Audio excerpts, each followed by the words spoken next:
BMGM.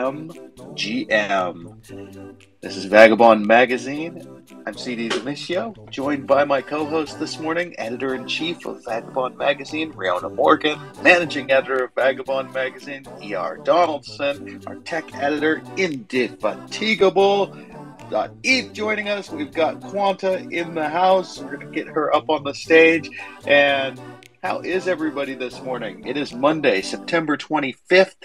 And it feels like a Monday to me. Riona, how are you? I'm great. I'm so excited to be here. I look forward to this space every week, and it's the most wonderful way to start out. So hello, everyone. It's so nice to see you, and I'm going to pop the mic over to Eric, E.R. Donaldson. Hey everyone, great to be here. I missed you guys the last couple weeks, but feels really good to be back. This definitely needs to be a shining brightness in the day that is Monday over here for me. So couldn't be happier to be here. How are you doing, Indefatigable? I am so good. I'm so happy to be here with y'all. I'm looking forward, honestly, to everything we're going to talk about today. It's like I'm going to learn stuff. So yeah, I'm stoked. You know, when Indefatigable is saying I'm gonna learn stuff, my ears like perk up because I learn stuff every time you talk, man. So it's pretty cool. We do got some pretty cool, interesting stories on the horizon. I'm not sure if Quanta is gonna come up and speak with us today, but we hope she does. And so, Riona, what do you got? You've got kind of a fun story, I think, to sort of get us started this morning. Yeah, I do. I was kind of zooming through Twitter or X this morning, kind of looking for something that would pop out at me that I want to talk about. And so, really, I ran across this ad for ghostwriting. And I've never used a ghostwriter. I actually don't know how the whole process works. And so I jumped in and I looked at it a little bit, and the person who put the ad out, his name's James Thompson, and he said, I'm an author and the nation's premier ghostwriter. And I'm thinking, I'm always thinking with the lens of Web3 and Chat GPT, and I know that the capability of Chat GPT is just skyrocketing, and that there's always going to be new inroads and new, greatness coming from it. And then I thought, well, what about a ghostwriter? And how would that work? And what does that look like? And what kind of interplay would there be? And so it was just really, I just had like this flash of thought. And I thought, I'm going to bring this today and see what you all are thinking about. And so Indefatigable and ER, if you guys want to jump in, what are your thoughts? Like your just initial, oh, this is an interesting premise, and tell me what you guys are thinking. I'll go first, Indy, because by pure coincidence, I've actually got a buddy that does this. Shout out to Hank if you catch this on the replay, buddy. He's a member of the Vagobond server, and we want him to be doing some more pieces for the magazine. But yeah, that's this is actually his day job. Is is on the ghostwriting scene. Haven't read any of his ghostwritten stuff, but one of the things that him and his primary client have looked at are ways to integrate some of the AI text generation tools out there into the process. This is because the market that they're in really thrives on a continuous churn of new content in order to keep up in the Kindle algorithms, etc. So last I checked, this hasn't seemed to be a viable alternative. He's not going in, and I mean, if I understand it correctly, his books are between 100, 150K a month is what he churns out. And while I think that there is some AI assistance, he's not just putting a premise in there and saying, okay, ready, go. It's more that if you have a rough sketch of a scene, you can drop that in there to give you a starting point. But right now, he's largely just using it as an assistant, which is where I think the technology currently is. But yeah, I mean, I also think it's kind of interesting and does speak to the human element when it comes to writing that the ghostwriter marketplace is still alive and well despite text-based AI generation.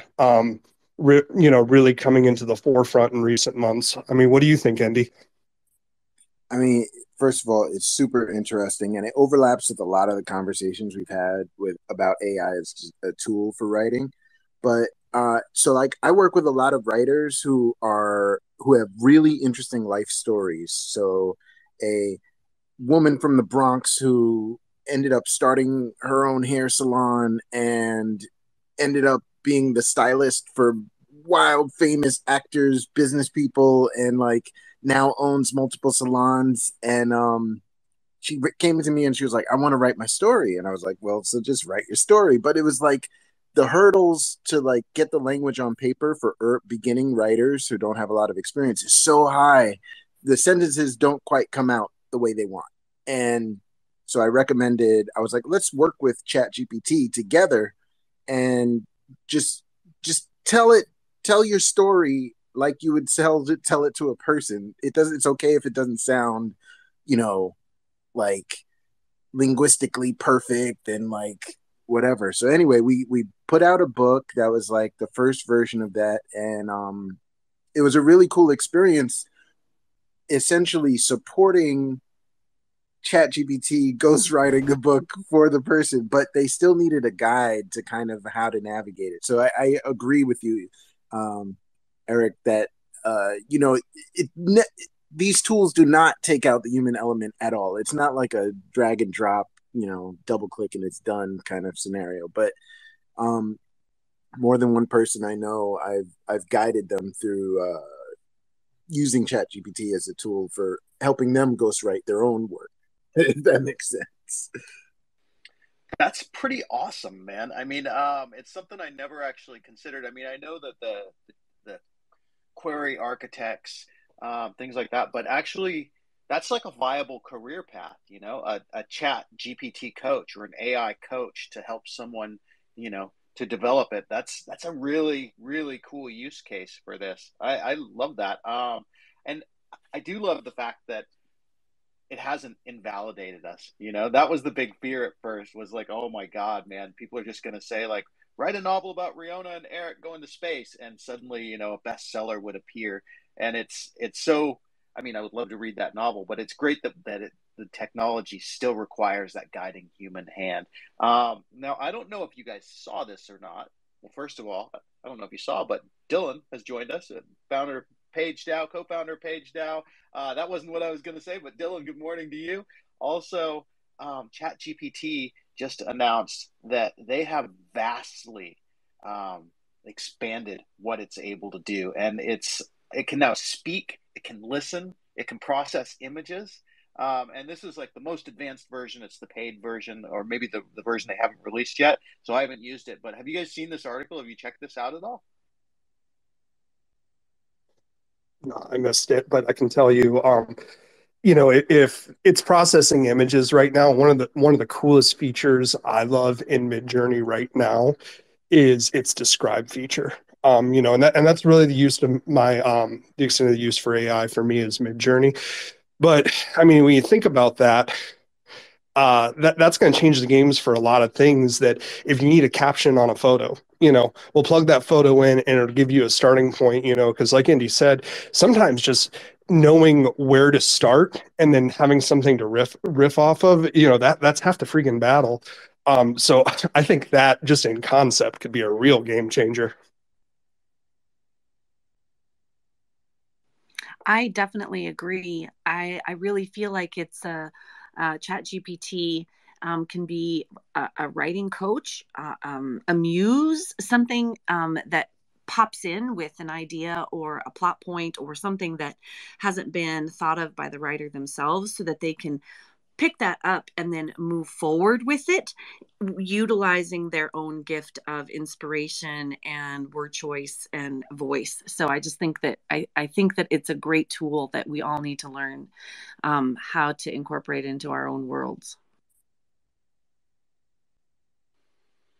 Yeah, I definitely agree with that. I posted while you guys were talking. I posted a link to that. I didn't get it up in the nest yet, but I'll get it up there soon. Dylan, how are you this morning, sir? What's going on? GMCD, I'm doing good. I've been battling swarms of mosquitoes at the local golf course due to rain that we've been here. So it's been a bit of a struggle, but I was actually geeking out on that. To something like a shared workspace that multiple different AI models are actually using to kind of join forces. And if that's what's happening, then I think that, I don't know, that's potentially a big game changer for all different sorts of kind of things that branch off of this. Yeah, it's massive. I mean, so there's a couple stories that hit my radar this morning. The first was this one where, Sam Altman was like, okay, ChatGPT can now see, hear, and speak, which is like that phrase itself. It can see, hear, and speak is just crazy. So it's going to be rolled out, I guess, in about 2 weeks. The other one is that Meta is actually like developing a variety of different chatbots, and these chatbots are targeted and focused on different users. So, for example, Meta is like building chatbots that are focused on teens and younger users, which is really of course they are. So that could be kind of an interesting conversation. Is that a good thing that we're going to have vendors? Oh, it's almost certainly not a good thing. Well, I mean, there was a thing, I don't hear about it as much anymore, but everybody, for a while, I think it originated on the right, was complaining about artificial intelligence sources, being left-leaning. So there was a brief endeavor there that it's like, no, we're going to create something that's a little more right-leaning. And it's like, okay, that's exactly what we need to do, is create a tool to enhance the power of our echo chambers. And for teens, wow, I guess I couldn't see how that would go wrong. I mean, it's so scary. It is like such not a good thing. So the article that I saw, it would be good if there was open source and you were making your own, right? Like that would be good. But since somebody that's a third party is coming in and creating basically bots to manipulate the masses with, like, no, this is dubious. This is, not ideal. Yeah, the article that I saw said that they're basically finding a way to engage younger users with more colorful behavior, which I have no idea exactly what that means. But when Facebook starts targeting people, I don't know. I'm still traumatized from 2016, and the whole Facebook thing with that. So that makes me a little bit scared. Yeah, all right, Cambridge Analytica joined us. Hey, I'm doing all right. I'm waking up with some coffee because I'm such a lazy late riser. By the way, speaking of, you guys are speaking of, I believe, from what I heard just a second ago, about large language models being able to, like, people being able to create their own. Is that right? Yeah, that's Meta's announcement. They're doing something like that. They're basically like creating, like they've said they're going to create like Alvin the Alien from Futurama so that he can interact with younger employees, or a problematic chatbot. Yeah, I saw one the last time I logged into Night Cafe, which is what I use to create AI images for my poems. They had added a feature there where you could create your own.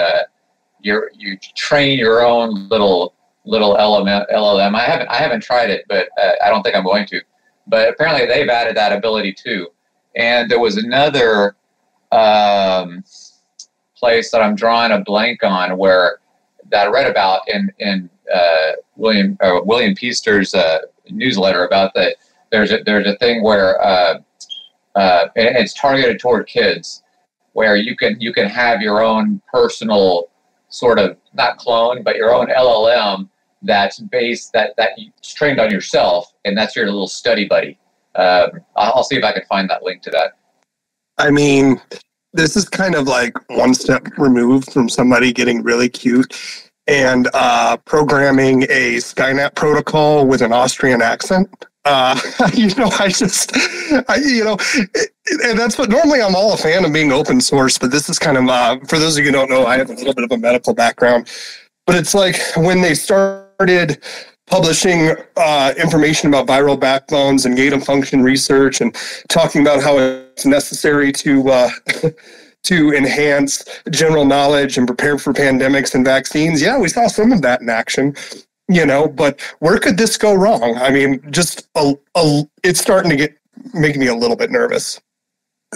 I will say, though, that Dylan's point about open is way, way, way less dystopian than in the hands of corporate megaliths, where you can't inspect what's happening under the scenes. There's no third party monitoring it or anything. You can't audit what's happening inside the bot. So it's like, wouldn't you love to buy this thing? Wouldn't you love to subscribe to this thing and your kids are getting programmed? That's terrifying. The open model, it says that there's competing things, and that allows, fair and just, well-meaning at least, options to enter the market, not get closed out. So anyway, I think that's why I'm always fighting for the open models, because it keeps the big guys in check. That's so important, keeping the big guys in check. And, one of the things that really bothers me about ChatGPT and OpenAI is the fact that even though it's their name, they completely changed their business model since they became, such a big thing. And ChatGPT, OpenAI's parent company, is not an open company. Like, they like to pretend like they are. They like to front like they are, but they're just as closed as Facebook and other things.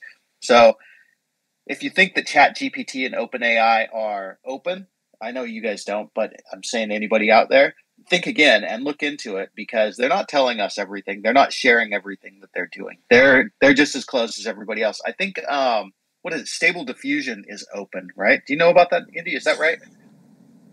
Yeah, Stable Diffusion, I is. believe, is open.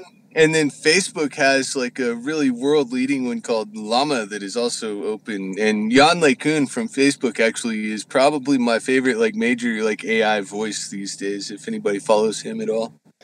So yeah, and isn't and I could be wrong on this, but I want to touch on the point. Yeah, when I talk about things being open, I guess good point. Hadn't considered what the opportunity is to the alternative is to the open source. So thanks for the good points on that. But then back to Stable Diffusion, I believe they've trained it differently since then. But wasn't Stable Diffusion actually one of the background technologies that created Midjourney? I don't know. I don't want to claim. I guess we can have a live fact checker on the BMGM show. We need interns. Well, all it'll reveal is that I know exactly as much about the technology as I claim to know, which is zilch. So, but yeah, I mean, and that's an interesting point too, right? With your open source and making sure that the licensing and the fair and equitable distribution of resources after somebody takes a baseline and develops it. What kind of things does that look like? So I'm all about problems today, no solution and very little optimism. So apologies, guys, that took a dark turn. That's hilarious. It's good that you bring this up, though, because there are solutions that are feasible here, and you're on a call with some people that are working towards them in various different theoretical and technical ways. So you're in good company. Bring your questions. We love them. Well, what we say is that in radio, anyway, the interns are called producers, essentially. So the producer is someone who does everything, gets none of the credit, and makes everything work. So if you'd like to be a producer for VMGM, reach out to Riona, myself, ER, Indefatigable. Just let us know, because we'd love to have a producer to fact check for us, to do all of that stuff. It would be awesome. So I think maybe it's time for us to move on from the AI topic, which is an amazing topic, but maybe we should talk about something else. Did you guys see in the Vagobond magazine Discord that picture of the crocheted car that Quanta posted? Oh my God. Did anybody see that? Yes, and it was lovely and a thing of beauty. I was like, is this AI generated? That was my first question. And then I was like, it's just incredible.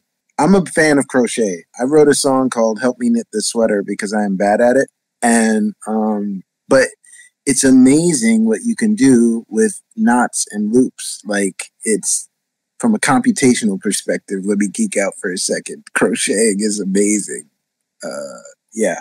Anyway, it's super cool. That thing cracked me up, man. Okay, so crocheting, I don't crochet myself, but I'm friends with some crocheters. But that car and that lady who crocheted basically the cozy for her car, she deserves some love. Let's see if we can get her thrown up in the nest for people who are listening live on X.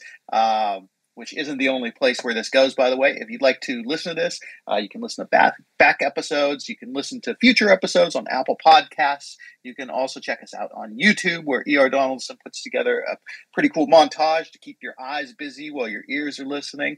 And this happens every Monday live here on X, but we also put it up on Apple Podcasts. We put it up on YouTube. And I should point out, too, that this isn't the only chance to check this stuff out. We also do the Web3 Writers Hour on Tuesdays. So if you want to check out the Web3 Writers Hour, you can check that out tomorrow, and also in the same spots as everything else. So what else have you guys seen this week in the Web3 world that has caught your attention?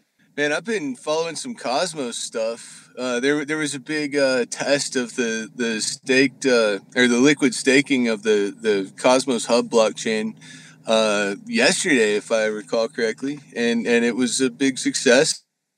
So it's cool to see new ecosystems coming up, making strides. That was a bad pun because Stride is the first liquid staking protocol on the Cosmos ecosystem. Dylan and I geek out about Cosmos all the time, and we're looking at ways to like bridge all the ecosystems. This is like our mighty overarching goal, and so there's a bunch of new things on the horizon that are making a Polkadot asset as a retrievable, as a near asset, as a Ethereum, Polygon, Optimism. The chain wars are gonna start to disappear in the next coming months. It's gonna be like old hat to be like, what chain is it on? So would you guys mind riffing on that a little bit? Because I hear you talk about these things and I'm impressed. But, as we just established in the last segment, tech these days apparently isn't my thing. So, just give me a quick riff. Like, how's that a development? What are you really seeing? Well, I guess the fundamental thing is, right, you have sovereign blockchains, and you have your L2s, which are basically like optimistic rollups that put their like finality on a bigger, more secure L1 chain like Ethereum. So you have Arbitrum and Optimism and Polygon that use Ethereum as like the finality layer. What makes things complicated is when you want to bridge an asset. If I get a token on one blockchain, is that going to be a token on another blockchain? Like, how do I move my stuff around, and what does it mean to move assets around? And in the last 2 years, there's been something like $2 to $5 billion lost in hacks of bridges because bridges are weak. It requires in most cases, locking an asset on one chain and issuing the asset on another chain. There's very little fluid interchain communication. The reason we are big fans of Cosmos is that it was built with interchain communication at its heart, a lot like the Polkadot ecosystem.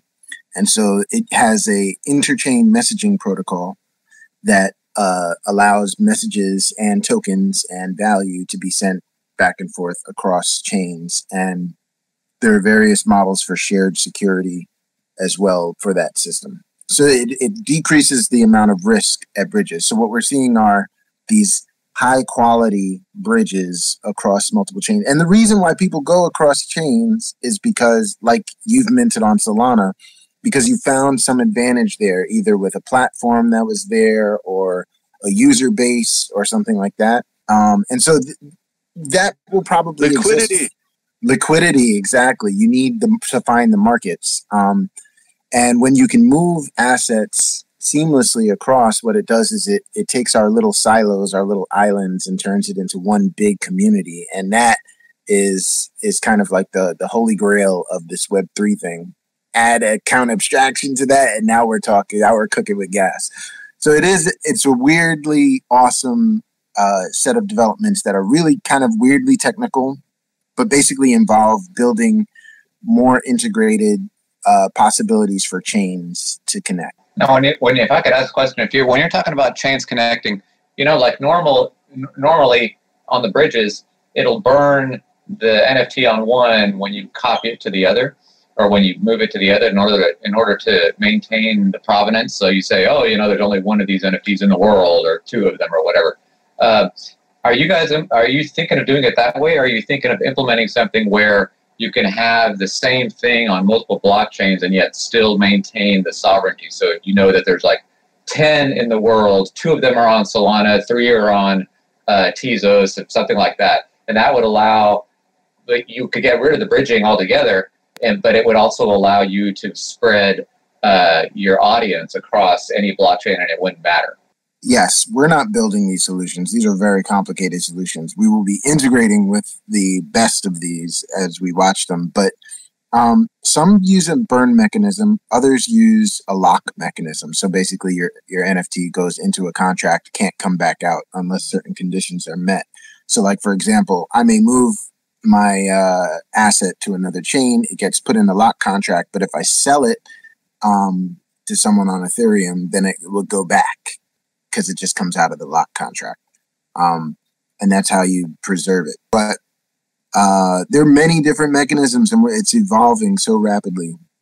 Yeah, well, one of the big reasons to develop on Cosmos in the first place is that they have this protocol called IBC, which is inter-blockchain communication. And basically it's a standard that allows for bridging between whatever chain you happen to be on. So it's a lot more like going from Optimism to Polygon than it would be to go from like Tezos to Solana, if that makes any sense. And so pretty much Polkadot has recently integrated IBC compatibility. So now technically it's possible to get from anywhere on Ethereum to anywhere on Cosmos to anywhere on Polkadot. So it's not me and Robbie building this, but we're watching with interest as very, very smart people do.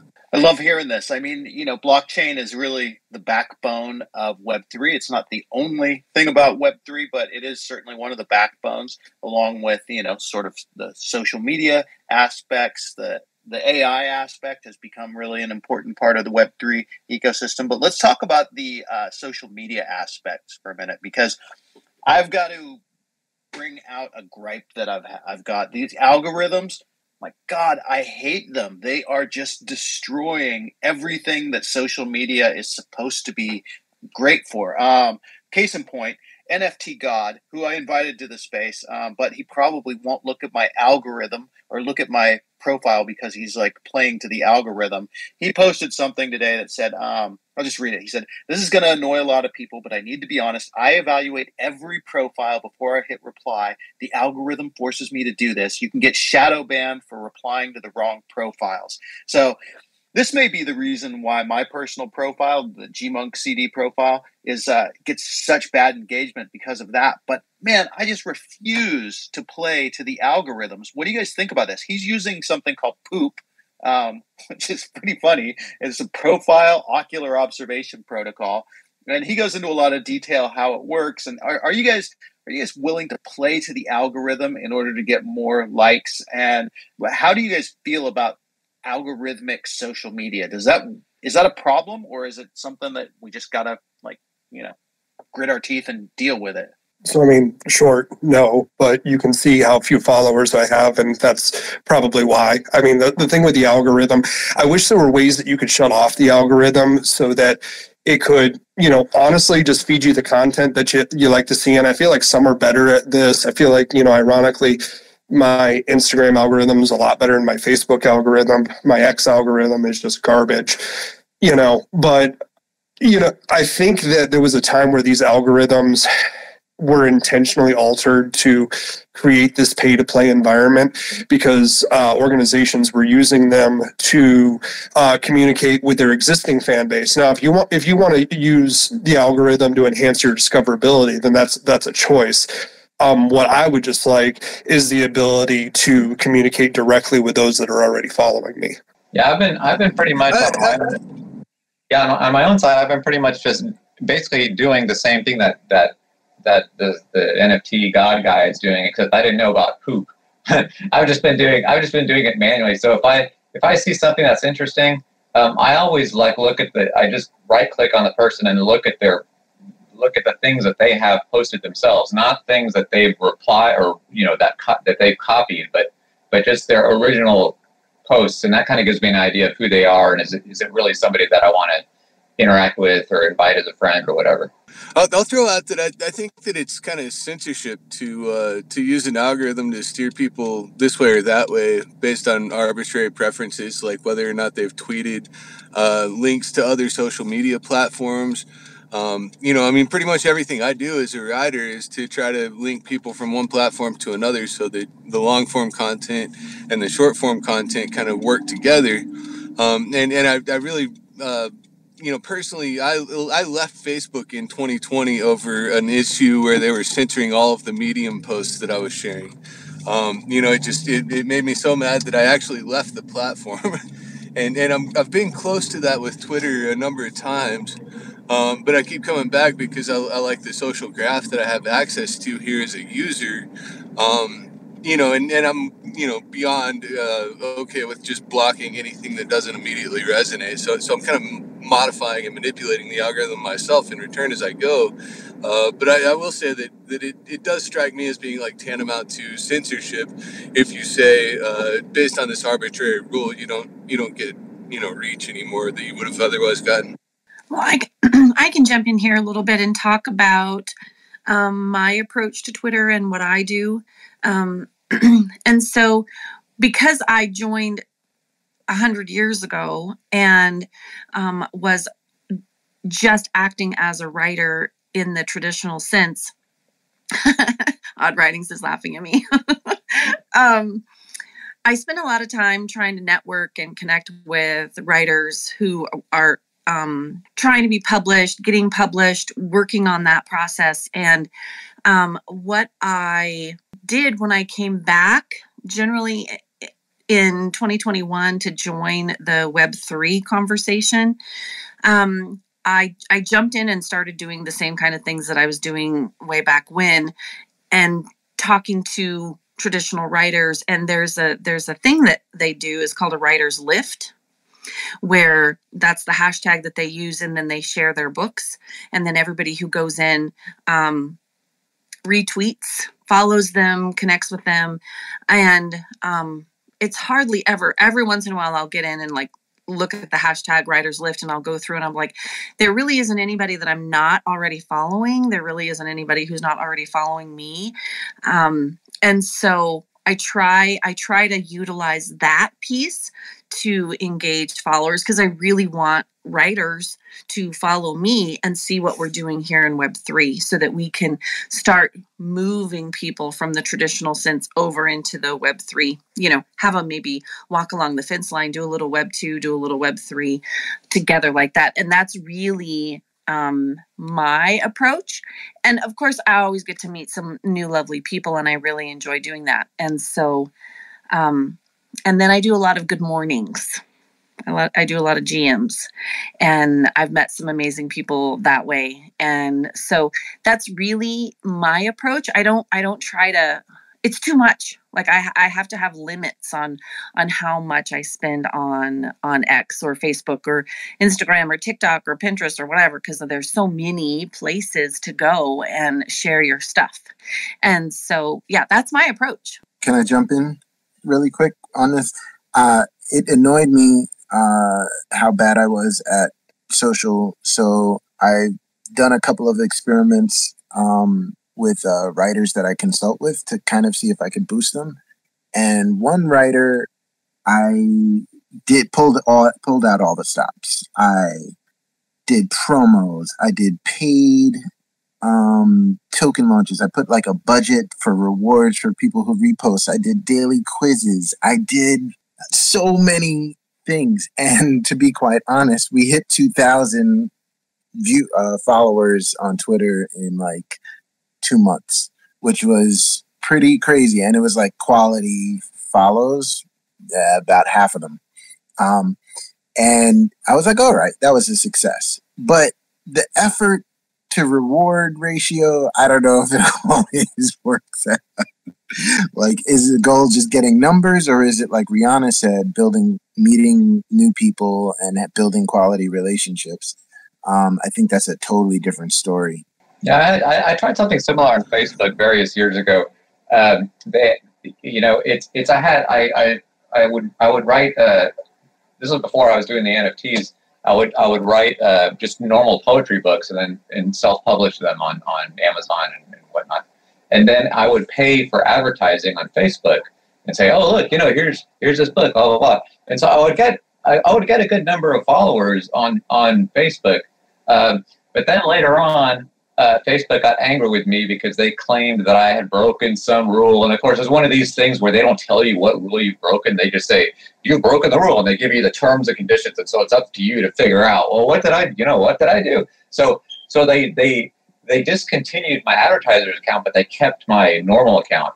And now I don't know. It turns out that all those people that I gained, if I post something on my Facebook page, there's like nothing. It's like there's crickets. And so I don't know if the people that originally responded to those ads were actually kind of like fakish accounts, or maybe not real accounts that Facebook was just throwing at me, or if Facebook is doing their censorship thing because I'm a bad person and broke this thing, and they're putting me way down on the list of postings or whatever. But I guess that kind of ties in with the other things we were talking about. I just wanted to throw that out. If I could riff on that just a little bit, you reminded me of this book I read in college, and it was mandatory reading, but it was called All in Startup. And one of the core things they talk about is vanity metrics. Now, you can sit in a board meeting, being somebody who works in a more corporate-like structure, and say to your blue in the face, these interactions, these shares, these likes, it's all vanity metrics. Ultimately,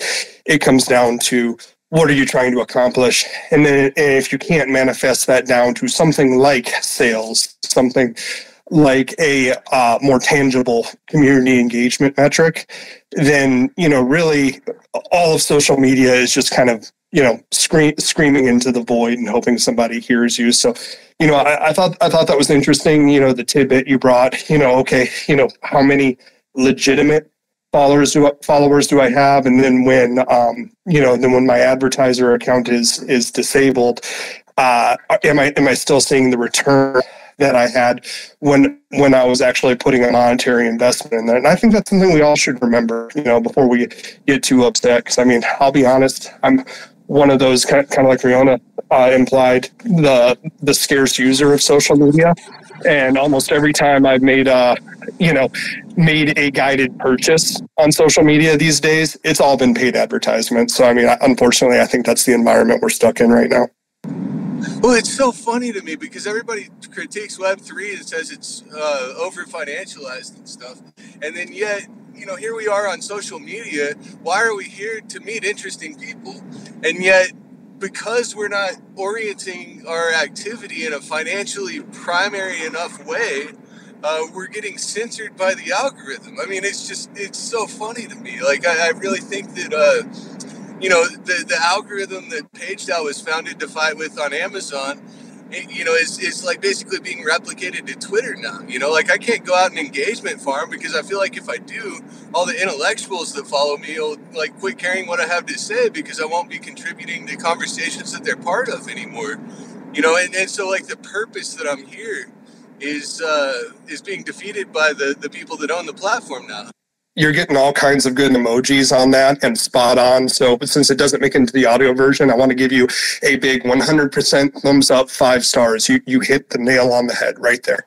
Yeah, that's so frustrating. That is basically the definition of we are driving a train as fast as we can or we're riding a train, I should say, as fast as it can go to the lowest common denominator. And it is so frustrating when you want to elevate the conversation, when you want to be talking, you want to be bringing big ideas to the masses, not bringing small ideas to the bigger groups. So I don't know quite how to say that, but Dylan, you did nail it with that. And that's a good transition. The world is a fucked up place. Okay. So for those who are listening on Apple Podcasts or also on YouTube, if you look up You Can't, but in the Nest right now, I've put a link to the world's largest, which is something I came across today. And if you guys have not looked at this, click on it, read that manifesto. It basically is talking about all of these things that we are talking about today, how the internet had certain promises. I mean, I'll just read you. And they talk about, they're a venture-based startup, but they talk about their goal is to combine creative storytelling, community ownership, and software to unlock new types of experiences online and on-chain, which is kind of what we all wanted. But then they go off a little bit. They go, follow along, be part of a journey. Take a risk. Don't be a little bitch. This isn't Silicon Valley. Nothing's precious, not even our brand. We reflect the part of you that you're afraid of. Ash your joint on the carpet. Ignore all the rules. Kink shaming is not cool unless that's your kink. And will make you feel uncomfortable. It's worth it. I mean, I just love this kind of kind of rock star punk rock approach. I mean, it's sort of the roots that I come from, the like, hey, fuck you. We're trying to save the world. And I don't know. But it feels like those voices have largely been silenced. But it's great to see a big brand that's actually co-opting this voice. And hopefully they're going to walk the walk, not just talk the talk. Have you guys looked at this? Have you had a chance to see it? Or what are some other things that you've seen that are doing that, aside from Mr. T. Dillon Daniel, because we all know that he's doing it? I'll have to take a look at it. I haven't. Nothing comes to mind really to my addled brain. But I'll have to take a look. I mean, one of the things that got me into crypto and sort of like drove me down the rabbit hole was sort of this idea of, giving your finger to the system, the financial system. I marched in the WTO protests in Seattle. We shut that motherfucker down. I've taken part in other protests. I've been publishing, for my entire life, essentially, things that the system doesn't want to hear. And that's one of the things that has brought us all here. What brought us together is that Vagobond Magazine, is a group of people with some of the most important voices in the space, not just in publishing, not just in writing, but in living and in looking at alternatives, ways to go about your daily life. So what are some things, I'm going to throw it to you, Riona, what are some things that a person can do to take back control from this big system that we're sort of all chattel slavery parts to at this point? Oh, goodness. Okay. So I think one of the biggest things that a person can do is solidify their knowledge of their own selves and what their own goals are and what their own spirit creates within them, and then utilize that as their jumping off point. And so whatever it is that we each feel passionate about, whatever we each feel powerful about within our own selves, using that to create the foundation or the platform or whatever it is that we want to share with the world. Because I can tell you, out of all of the people that I've met and all of the people that I interact with, everyone has their own story that is powerful and impactful, and using that will help someone else be able to use and create their own voice. Like Indefatigable, you were talking about the writer that you were helping, that was the first time writer, and they were trying to get down what they wanted to say. I bet you so much that person had a story to tell that was powerful and impactful. And just realizing that using that internal power is such a great thing to do. And then once you jump into doing all of this, there are people around you who can help you. And so that's always my goal is I want to help people fulfill their need to share their story. And so that's what makes me feel powerful and like I'm contributing and helping to ensure, and I say it all the time, helping to ensure that literature will be present in the future, because I love the written word and I love writers and I love stories, and that is where my passion lies. And so I think capitalizing on that is the biggest and best way to do anything with your life. You see, and that's why I love these people, because I just threw that to Riona Morgan with no planning, she had no clue that I was going to go there and throw that to her. But did you listen to that? If you didn't, go back and listen to that. Give it another listen because it's amazing. Okay, everybody else, what do you think? Yeah, I gotta, Dylan, we lose you. I think I muted somehow. How far did I get? Not very far at all. Please continue. Okay, so yeah, listen, what Rihanna just said about preserving the diversity of like human voices in the face of these algorithms that just want to weight everything towards the lowest common denominator. It's really easy to, especially from like a data standpoint, like have kind of like this direction that's built into what you're doing that preserves what we could call the canon or like sort of the main line of thought. At the expense of all of the outliers. And so there's a lot of outliers in the world. And in worldview ethics, in fact, I realized that I was kind of taking a slightly different take on the meaning of the word worldview when I did my most recent review of The Patterning Instinct by Jeremy Lent. Because Dr. Lent actually uses the same term, but he uses it in a canonical sense. When he talks about the worldview, he's talking about society's worldview, which is very different from the sorts of worldviews that the individuals that make up that society tend to have. And so when I use the term worldview, I focus very deliberately on a particular individual's hypothetical view of what's going on around them. So like what they can see, what they can feel, where they're at, like kind of in space and time, and it creates a different set of deductions when you start with a different starting point. So if you find this interesting, please by all means go read my essays, collect them, contribute to them. Much love to all the fans out there. We'll keep doing this hard work of intellection, and we'll find a way to make it rewarding so that more people can get involved and participate like kind of in this big experiment. You drop a word like intellection and the whole space goes quiet. I like it so much. We all love the essays. Just shout out to Quest of Evolution. Also, shout out to the process of experimentation that we've seen where people can collaborate on shared literary works. I can't say enough. I mean, Vagobond magazine itself is an example of collaboration of great minds. So just shout out to everybody making space for different minds to come together around the same goals and put that together, because that is like inherently powerful. So yeah, I'll double down on that. That's one of the things that it's really easy for everybody to sit back and say different minds, different opinions. But something I see here, what I love about this group is that I always get brought to school whenever we're on these spaces. And, it's cool to have differing opinions and everybody treats each other here with respect. So hard to follow up on all the comments that are out here. But I love the real aspirational attitude that's out there, especially now that a lot of the financial speculation has left the space.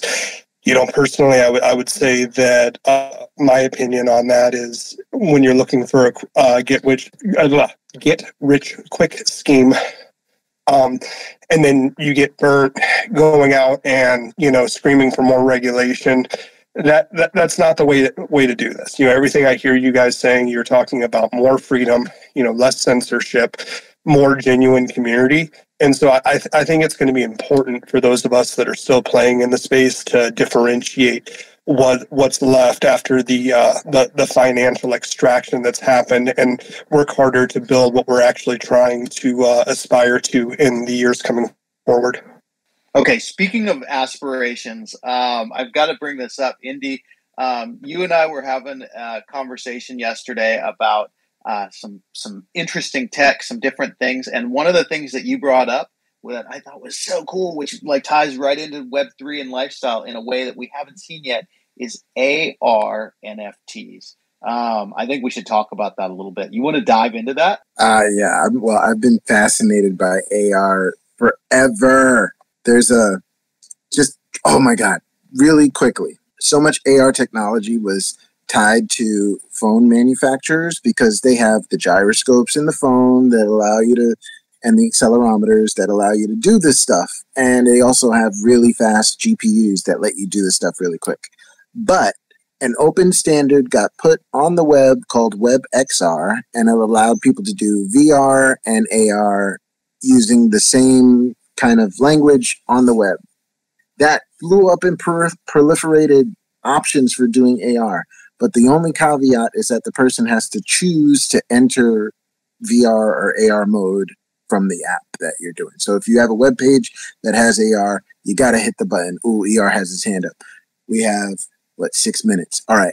So regardless, I've been making small little AR experiments on web pages for some time, and I'm like, I just haven't found like the perfect use case for tokenizing this. And I meant to make my Naughty Monsters collection from last year AR able, but it didn't feel like the right thing to match the thing. Anyway, but that's the stack that we'll be working on. Some WebXR dynamic HTML pages that have the whole thing in the NFT itself. You don't need an external platform to view it, because I really hate relying on external servers that could go down. This is like literally my pet peeve. Page down books will last forever, no matter, even if the page down server goes away. Anyway, do you want to say more, Vagobond, about the idea that you had? No. I just love the bringing the AR and VR thing into actually NFTs, and having something in your wallet that allows you to see the real world in a different way, to me is just so fascinating. To be able to look at a brick wall, and because you have a certain token, you're able to see something there that other people can't see. It's like being given superpowers, and I really love it. I can't quite get over how many different directions that we could go with that. But I do want to respect the space and the time. ER, you did have your hand up. What's up, man? I was just taking a look at the time, and Indy just unpacked so many things I want to hear more about there. And I was like, dude, we got 5 minutes left. Maybe we should go ahead and put a pin here and say this is something we're going to come back to next week. Because honestly, I haven't really done much with augmented reality beyond Pokemon Go. So, and that's been a minute. I'd love to hear more and see what you guys are doing. I think that'd be a good topic for next week. Sounds like a great place for us to start next week. That's for sure. Okay, so why don't you guys just go through, tell us, ER, this is one of the reasons why you are such a perfect managing editor, because that is exactly what we need, is someone to sometimes say, hey, we got 5 minutes and this is too big a topic. So what do you guys want to share before we go? We got 3 minutes left. Just go ahead and start. Riona, ER, Odd Writings, Indefatigable. Dylan, what do you got? I just want to say I hope everybody has a great week. And if you are interested in being part of Vagobond Magazine, please send me an email. Please drop by vagobondmagazine.com, hit that submission button, and send some things our way. We would love to have you as a featured guest writer on Vagobond Magazine. And so much love, everybody. Until next time. I'll just say that I'm working with trying to get the verse first for us to do our little interview, so that we can have an article for that in Vagobond Magazine. That's kind of stalled a little bit because of other things they're doing. So, but I'm working on that, and also what I have on my pinned tweet, which is the locomotive, my project. It's a long poem. And essentially, it's going to take me about 3 months to finish. So I think that's going to stick as my pinned tweet for like a long time. I guess I'll jump in. I'm working furiously on catching up on my ambitious first share for Vagobond Magazine. It's basically a blockchain technology map, the style of Mercari research, this research is really hard to find. So I'm so excited to be able to share it with Vagobond Magazine readers. Comprehensive information about everything that underpins the Web3 that we know and love is hard to get at in one place. And so I'm so proud to be able to put it together and distill it and break it down and make it easy for people to trade and share and sell and collect. That's awesome. I'm not doing anything nearly as exciting. I'm just sitting around consuming content, which I'll take the second to plug. If you have a Web3 book you would like us to review, please drop into our Discord and throw something out there. I've been pretty much out for various reasons for the last couple weeks, and I'm running out of content to consume. So I would love to read your book. I'd love to get you a little bit of publicity, and go ahead and drop us a line, see what we can do for you over at Vagobond Magazine. That's a pretty good place for us to wrap up. Okay, so if you're not in the Discord, go join the Vagobond Magazine Discord. You'll see it up in our profile. Also, subscribe to the podcast on Apple Podcasts, and join us tomorrow for the Web3 Writers Hour. It's where Cryptoversal Books, myself, Edward Carpenter, Rihanna Morgan, hopefully E.R. Donaldson will be there, and Odd Writings and the whole gang, and where we talk specifically about Web3 writers and Web3 writing. So join us tomorrow. Hope you're having an awesome day. I don't know. That feels like a weird place to end. Should we end with something? How do we end? Thought it was good. It was really good. It was like, hope you have an awesome day. There's nowhere else to go after that. We'll cut it there, Chris. We need taglines. Our sign off lines. That's. I just felt like I was lagging, so I like it. Maybe we'll cut it at "Have an awesome day." All right, you guys have an awesome day. Aloha. Take care. Aloha.